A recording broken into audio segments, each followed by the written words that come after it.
England are demolished by India in the T20 World Cup semi-finals. Here's what I think.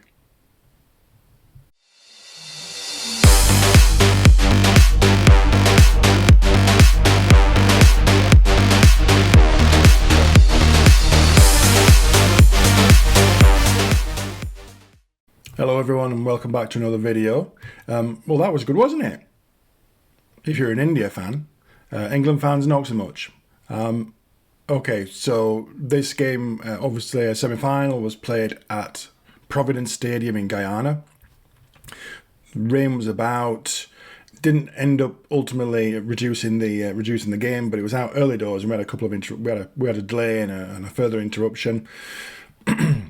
At the toss, I mean, Butler's got a fantastic win record at the toss, and he elected to bowl. Almost forgot then. Interestingly, then Rohit came on. I think it was Atherton said, "Rohit, you're batting. What would you have chosen to do?" And he said, "Oh no, we wanted to bat." And the way the game panned out showed exactly why they wanted to bat. So England named an unchanged side. This is the team.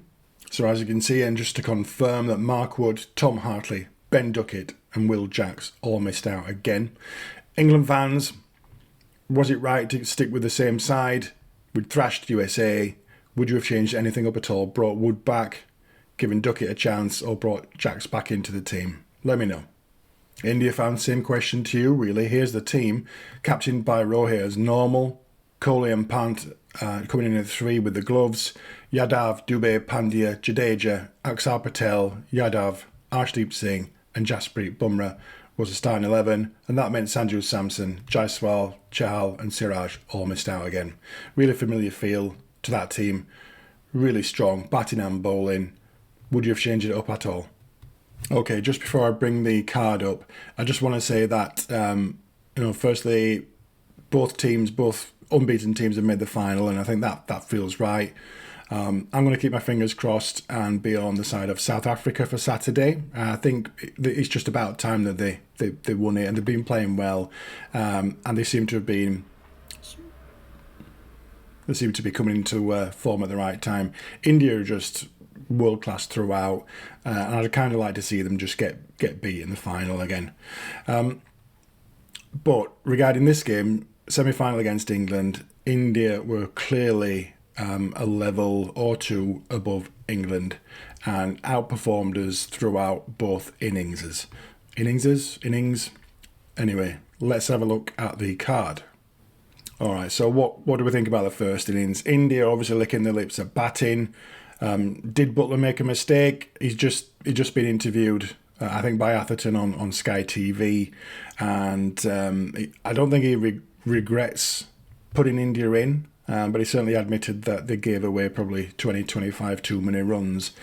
In the end, India sort of comfortably beat England by 68 runs. So for me, although ultimately ICC man of the match was Akshar Patel, I think it was Rohit Sharma's innings opening the batting for India. Wasn't as explosive as his last innings, but 57 off 39 was, well, I think that was the catalyst for India getting sort of 171 for 7. And I'd kind of got 160 in mind. At 8 and over, England would have been comfortable with that. But there was just something about that total that just felt England were going to need a good start. So Rohit played really well, 57 off 39.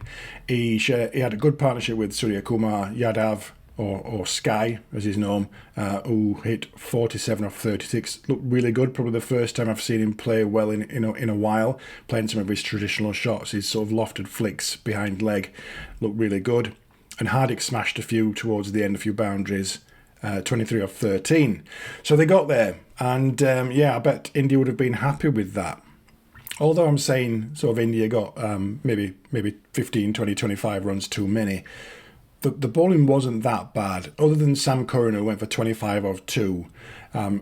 Reece Topley got a wicket, and Liam Livingstone, I'm not going to do the pie thing because he actually bowled really well today and went for 6 and over off his 4, so well done Liam Livingstone. But the 3 bowlers who got the best figures, obviously Chris Jordan, 3 for 37 off his 3, Adil Rashid, again, another good performance, going at just over 6 off his 4 overs, picked up 1 wicket.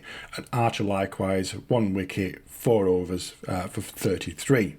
So England came out, there were no further rain delays, and England came out knowing that they had to score what would have been probably, 8.5 and over. And Butler and Salt would have been reasonably confident that if they got off to a decent start, got ahead in the power play, that they'd have a chance.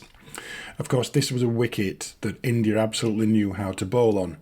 And unfortunately, it's a wicket that typically England suffer with and struggle with. Slow, low, surprising, because we play in England. But it just scares me about the number of length deliveries or full deliveries that India bowled where England batsmen were going back.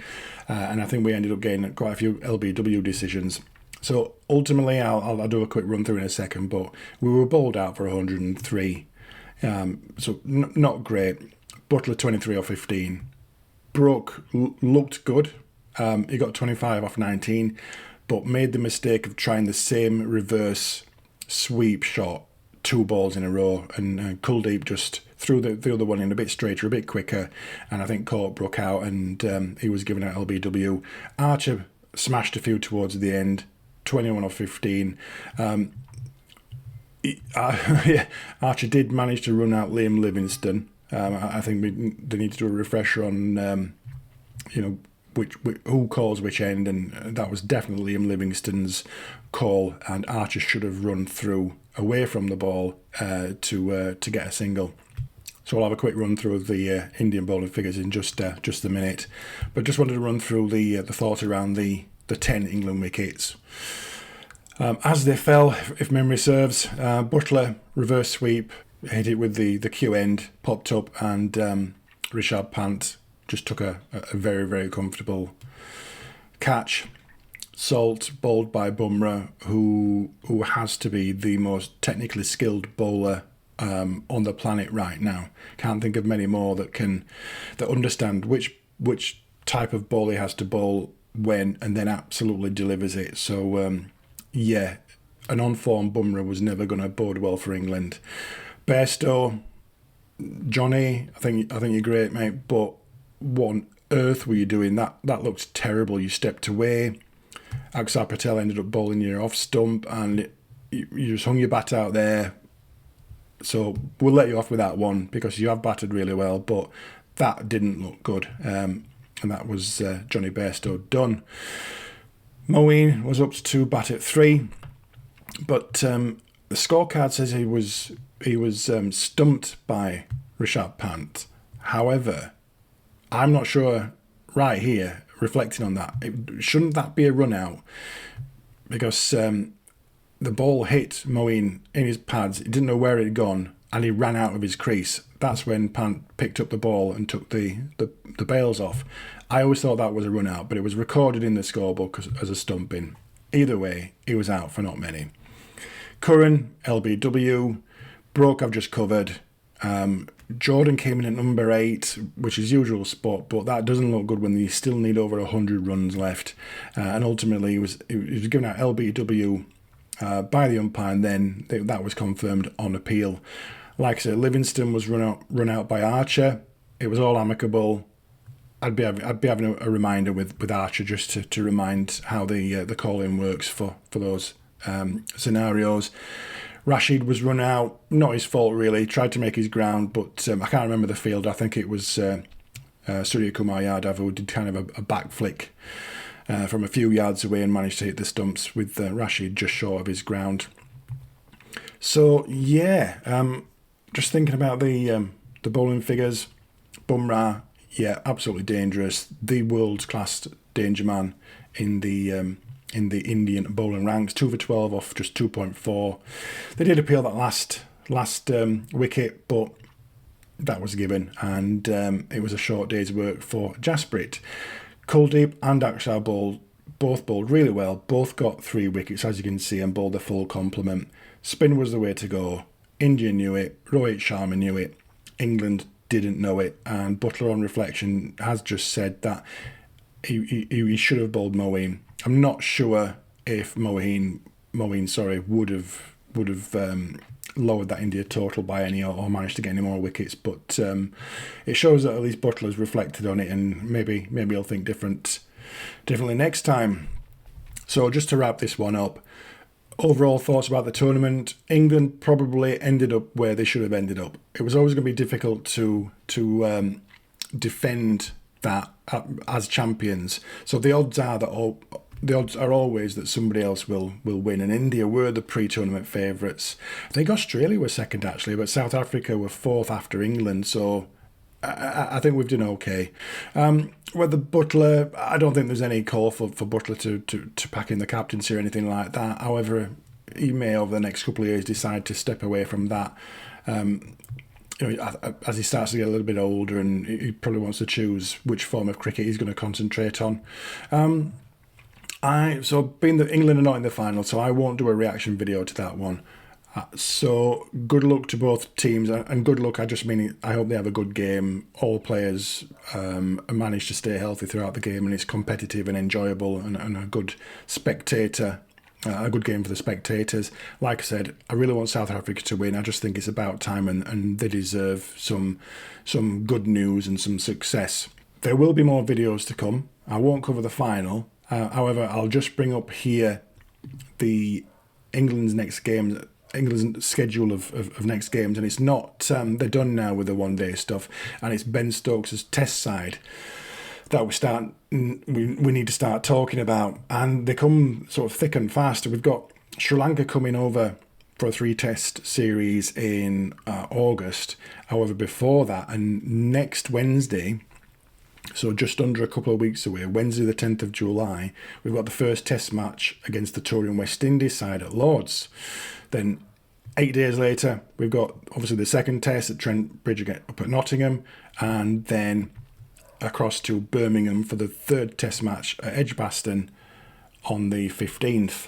So I've not decided exactly what sort of frequency of videos. I'd really want to do a day at the test, so I think I'm going to do a video for each day of the test, and that we don't know how many that will be.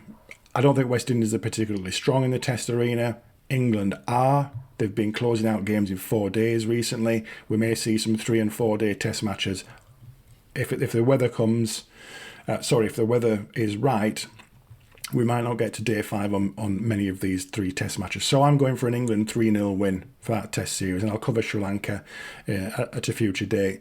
So that's me done.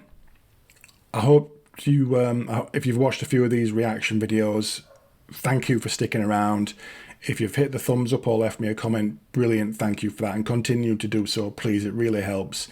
But if you love cricket as much as I do, and I think you do, then consider smashing the subscribe button over the ropes for 6. So I'm out of here, stay healthy, and I'll see you soon.